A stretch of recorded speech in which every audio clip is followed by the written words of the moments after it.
Hey, what's up guys? ShartimusPrime here. Hey, Century Productions here, and we're talking about hella sick figs. That's right, we're going to be talking about new Marvel Legends and a whole bunch of other goodies. Come through to the live stream Saturday night, 5 p.m. We'll be closing off at around 6 p.m.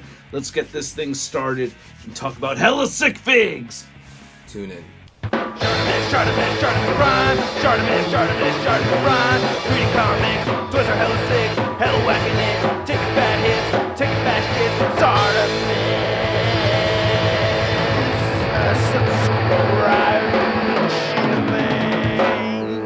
Hey, what's up you guys? ShartimusPrime here, doing another Marvel Legends action figure review on an incomplete wave in one video. I already reviewed the X-Men 97 Wolverine figure, but today, especially with the news of Wave 2 for X-Men 97 coming out in 2024, I wanted to get all these figures reviewed in one video over here, especially because we have a lot of reused stuff going on. So I was thinking to myself, let's do it all in one video, and I do have these laid out in the least desired to most desired. So you can see we have Storm, we have Rogue, Magneto, Gambit, and Bishop. Bishop being the only one with a completely unique body mold, right? All these are been reused at some point or another.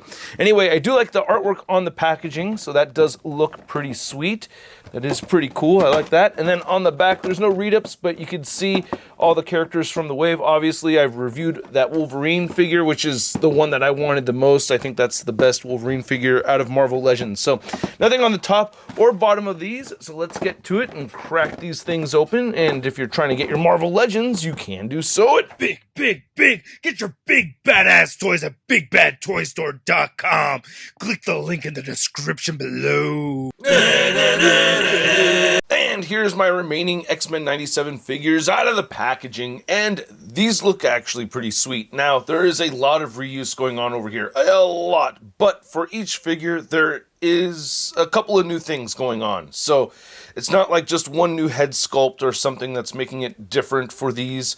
There's things here and there, but yeah, definitely the Bishop has the most new going on for sure amongst a lot of them. But anyway, let's go ahead and get a closer look at Storm, and then we'll look at Rogue, and then we'll look at Magneto, Gambit, and then Bishop.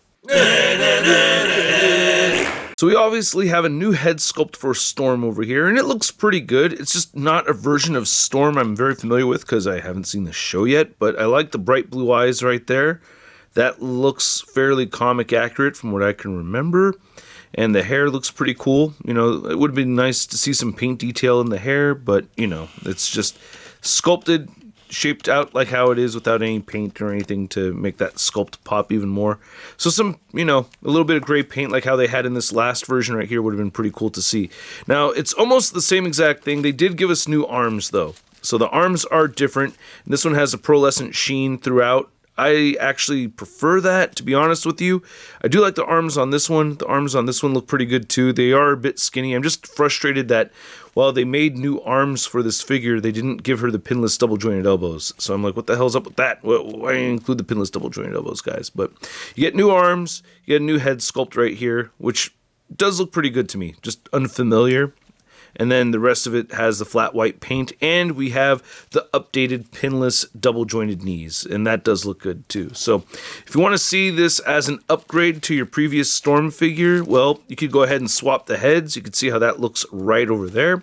Unfortunately though, this figure does not come with any effects accessories. Now, she does come with a set of wide open hands, and she does come with a set of fisted hands right there, but I wish she did come with a set of electric effects. That would have been nice. This Rogue head sculpt looks beautiful, man. I really do like it. Now, it does look a bit unfamiliar because I still haven't seen the show yet, but I really do like this. It looks really nice, and I can't help but think of Lenore Zan when I see Rogue.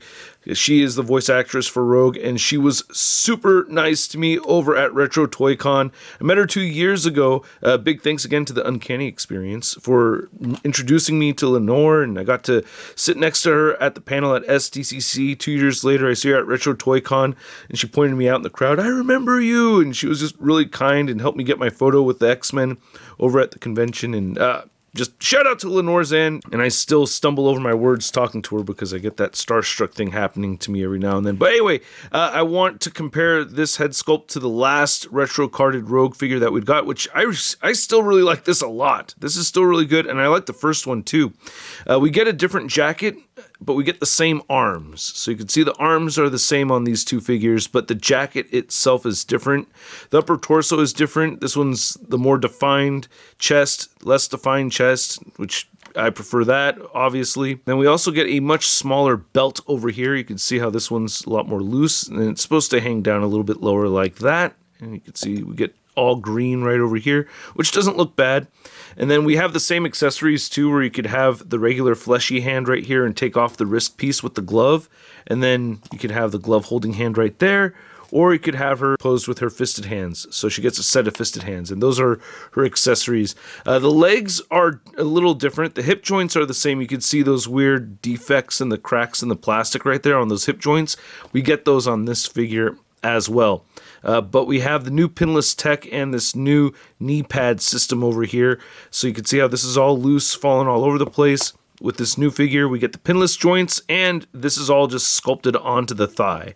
So I like that they did that. They did change things up a bit. So I appreciate them doing new stuff to the figure aside from just giving it a new jacket and new head sculpt. It makes me like it more. And then here's looking at the back of it. We do have the more defined cheeks, which I'm very happy about. And I have to say the hair looks like it's made out of two different pieces. It looks like we have a separate white piece over on top of this brown section right there, which is kind of neat. And then here's looking at Magneto, and I gotta say I like this new head sculpt, comparing it to the 3-pack version right here. I didn't like how doughy-eyed he looked right there. This helmet looks a little bit smaller on the newer one, and it looks overall a little bit smaller. That's my only real big gripe with this Magneto figure. I do like the shadowy paint around the eyes, and that was a weird way to say around, but yeah, that looks really good to me. I'm pretty pleased with it. So a little bit of pink on the mouth looks kind of weird, but still, I think it's an upgrade. We also get a new cape over here. You can see compared to the last one, it was really flimsy. This one's actually attached to this new upper torso, which is a little bit smaller. This previous figure had a broader, wider chest. This is a little bit more slimmed down. The arms are the same aside from the pinless tech, which I do appreciate the upgrade. As far as interchangeable parts go, or accessories anyway, we just get the wide open hands right here and a set of fist hands. I wish we had Magneto effects. I did use the Havoc effects on this figure, which I think looks fantastic. Waist piece right there is the same as what we'd seen before, but we do get new hip joints on the figure. We have these shorts added to the sculpt right over there, so that's different, and then the legs are slightly different as we have the pinless tech right over there for these knees, and that looks just a whole lot better.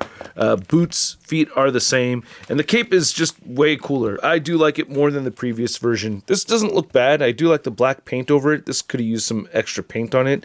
That would have been nice, but it's a softer material, and it's just a lot easier to work with when posing the figure around. It just makes it a lot more fun posing him. I do like the cape a whole bunch more on this. Oh, shell, look at that hair. That is a lot of hair for a Gambit. I mean, it looks okay for Gambit. You know, he could rock this hairstyle. Compared to the last version, you could see this had a lot of hair too. I think this is the last one. On my previous two Gambits, I know I had swapped the heads at one point, but this is the first Gambit that we'd seen, and then this is the next one. I think this is the right head on the right body. So we get the new head sculpt. We get a new trench coat as well. Paint applications are okay. It's a little bit on the glossy side. I guess it's just very reflective in here. You can see we get some stubble right there painted, and the eyes do look very, very good. And I wish we had some paint detail with the hair, but it's supposed to be that animated look. I guess that's why they're not doing that. The torso is all the same. The arms are the same. The accessories, the hands, everything's the same. We don't have any upgraded pinless tech right here, which would have been really nice to see. So that's a little bit of a bummer. It's a different color blue. You know, this one is my favorite.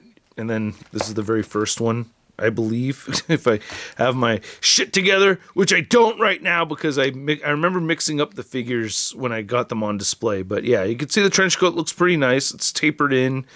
It's an option to have. It's just not my absolute favorite. I don't know. I'm leaning more towards this one right over here as my preferred Gambit for the display, but I do like this new one too. I will decide eventually. He does come with the same staff. You know, it has the blue to go with it. This is the right figure, right? Yeah, so you go, you can see the blue kind of matches the boots right there with this new staff. And then we have the cod. You could pick any cod right here, and you can see that we get the spade, diamond, and club. No deco on the back. And then we have a heart right here instead of what we'd seen before. There it is, the spade, and then now we have the heart. I do like that they added a little bit more pigment to the translucent part of it. Then comparing the throwing card effects right here, you could see the differences. Of course, they changed the cards, and we have a little bit more paint in there with these. So here's looking at Bishop, and yeah, this is my favorite one out of these 5 for sure. I really like this head sculpt quite a bit. I like the different hairstyle than what I'm used to seeing with Bishop, so that's very cool looking. And I like the paint applications. They look very nice and clean. It does have that animated look. Oh goodness, I'm so happy that Hasbro stopped doing the cell shading thing with their animated figures. But this figure is all new. There's nothing reused on this one. I really do like it. We have the holster right there on the back for his gun. You can see we have the pinless joints right there for those big old arms. We have interchangeable hands with this figure. I don't remember seeing this gun before. And then you can see you cannot port anything in there, but it is a pretty cool looking futuristic gun, and it holsters nicely right over here. I wish he had another gun, because he does come with 2 trigger finger hands, and this is a support hand for the left side. You can see you have the seams and nice wrinkles sculpted in there. So this has the vertical hinge. This is the gun holding hand that's already there. And then on the right side, you get another gun holding hand that also has the same hinge. And then you have a fisted hand. So having 2 fisted hands would have been better. I think I would have preferred to have 2 fisted hands, especially because he uses his energy projection powers, you know, with the fists a lot of the time. And there's looking at the back of the figure. You could swap heads with the previous Bishop, which looks really badass, and I definitely see this Bishop as an upgrade compared to this one right over here. So I don't know, I'm tempted to use this figure as my main Bishop figure. I really like it a lot. And then this is not removable. When you swap the heads, it's glued onto the neck right there, as opposed to the last scarf. You can see the X logo with the deco looks really clean right there. And then this runs all the way down the leg, new legs right here, big old pouches sculpted right there. Now it does get a little bit weird inside the knee joints when you bend the knee joints, but I think it's actually okay. It's not my favorite seeing this black stripe disappear and then reappear and then disappear again and then reappear again. The fact that we have yellow in the middle, I definitely think it would have been more of an eyesore if they made that hinge blue. So I'm glad that it's at least yellow. You can see some blue creeping in from underneath that yellow paint right there. And then you do get these very cool snazzy boots for Bishop. I do like them. So pretty cool. And we get some pretty good articulation on this figure. I'll get into articulation in just a moment, but you can see how this side we have the blue hinge, and then we get the yellow hinge right over there. There's your Bishop butt, Bishop belt, and the Bishop back again. Now, I'm not really going to go over the articulation with the rest of these figures. It's pretty much what you would expect. I mean, as far as the Storm goes, you know, you can move her head up all the way, which is great for the flying poses, so I thought that was worth mentioning. We have the new elbows here that do bend in a little bit more than 90 degrees. No bicep swivel on there. The pinless double jointed knees, we've seen these on several female figures before. On the Rogue figure, these double jointed knees work out really well. As far as getting that neck hinge to move up, that hair is definitely in the way, and you will get limited movement moving up on Rogue right over there. The diaphragm joint works fairly similarly to the last version. And then Magneto, nothing really new here. The head moves the same kind of way. The pinless double jointed elbows and pinless double jointed knees work just as well. And then Gambit, even less new as far as the joints and articulation goes. But with Bishop here, it's all new. We just have a ball joint for the head. I prefer to have a neck hinge there, but he can look up pretty far, and he will look down a little bit. Of course, you get the side-to-side motion, head pivoting, no butterfly joints here. Would prefer butterfly joints on the new figures. Arms move outward at least 90, move in all the way. Could rotate a full 360. Now, these yellow shoulder pads up here are stationary, So, and they are made out of a soft material, but you still kind of want to move the arm out of the way when you rotate all the way up and through. You have a bicep swivel right there, and then we have the pinless double jointed elbows, and then we went over the hand articulation. They all swivel at the wrist. He crunches forward a bit, back a bit, waist cut, hips move outward very far. He will kick forward, back, upper thigh cut, double jointed knees. We get that boot rotation, ankles move down, up. He has beautiful ankle pivot. I haven't really moved this leg up too many times, but I am concerned over getting some paint rub from doing that. So be mindful of that. Now to measure out these figures, you can see Gambit is the tallest, especially with that hair. Bishop's standing a little over 7 inches tall. Gambit over here, around the same height, bit over 7 inches. And then you can see the Magneto just feels a little short to me, man. I don't know. And then the female figures are both at about 6.5. Well, Storm and her hair, she's at about 7 inches as well. Then for your Storm, Rogue, and Magneto comparison, you can see the previous versions that I showed off earlier in the video. I did a head swap with these two, but I didn't swap these two. So let's take a look at that, see how that looks. And this actually looks really cool. Holy crap. Now, I do like the upgrades that we see on this figure. I do prefer them than this, aside from him just being a little bit smaller. But the older head was a little bit too big, I think, and I like that they downsized the head. And seeing it on the slightly bigger Magneto figure, I mean, the new head on the older Magneto figure, I really think this is going to be my preferred Magneto figure right here, just like that. I don't know. He looks a little extra bulkier. I do like the new cape stuff and everything, but yeah, that just looks a little cooler to me right over here. Then I failed to mention that the stripe right here, we get that on the older figure. They'd missed the paint right there on the hinge that we'd gotten there, and then this has boot rotation. This newer figure does not. And then here's our new Gambit compared to the previous Gambit, and then here's our new Bishop compared to the previous Bishop, and yeah, I like this Gambit more. Well, what can I say, man? It looks cool. But I like the newer... Okay, let's do some head swaps. I already did it with the Bishops over here, but yeah, let's see it with the Gambits. Ooh, I may go the same route like I did with Magneto. New head, old body. I don't know, I'm liking that quite a bit. That does look pretty cool. And then here's the 5 figures we're reviewing today. Next to the 6th figure from this wave that I've already reviewed, we have Wolverine. And by the way, meeting Cal Dodd over at Retro Toy Con was incredible. Such a nice guy. He is such an incredible singer, and it was a pleasure hanging with him. Brett, Ryan, again, making that experience possible. I'm eternally grateful. Thank you guys. And I gotta say, I am very disappointed that this Magneto stands so short. I mean, he's got his feet closer in than any other figure standing over here, and he still just looks too short to me. Now, to rank these figures, number 1 is going to the Wolverine. That's my favorite figure from this wave. Number 2 goes to Bishop. Number 3 was really tricky for me to decide, but I am going to give it to Rogue.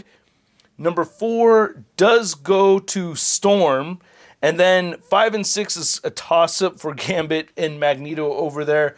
I'm leaning a little bit more towards the Magneto than the Gambit. So Gambit may be last. And then here's our X-Men 97 figures. Next to your average 6-inch scale figure, we have the Marvel Legends Big Time Letdown Spider-Man. New cartoon, new theme song, right? I got an idea. It goes like this.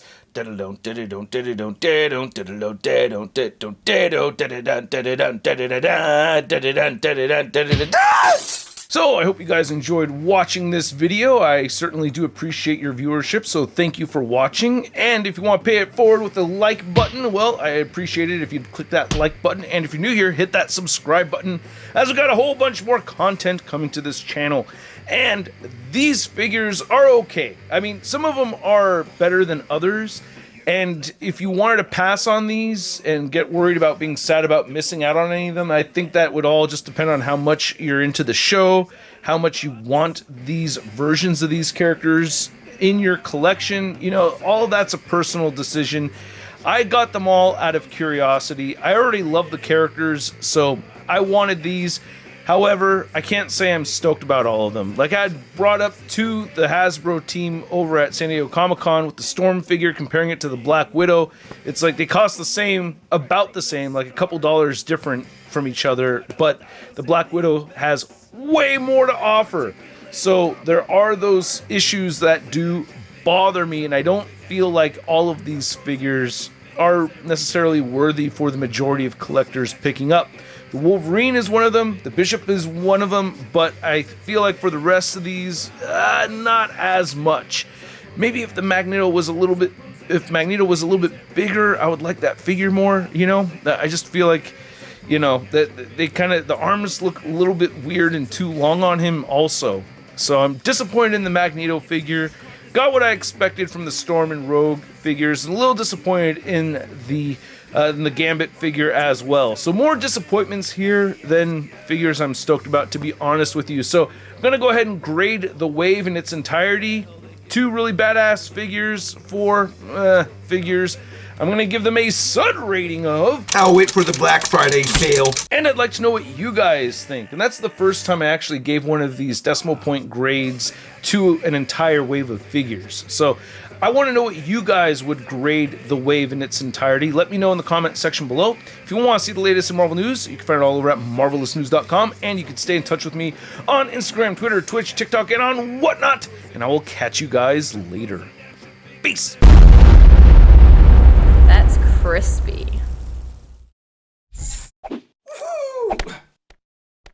Hey, new ShartimusPrime videos. Hey, you should click one.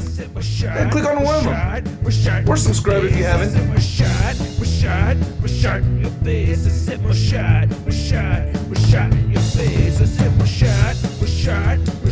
Your face.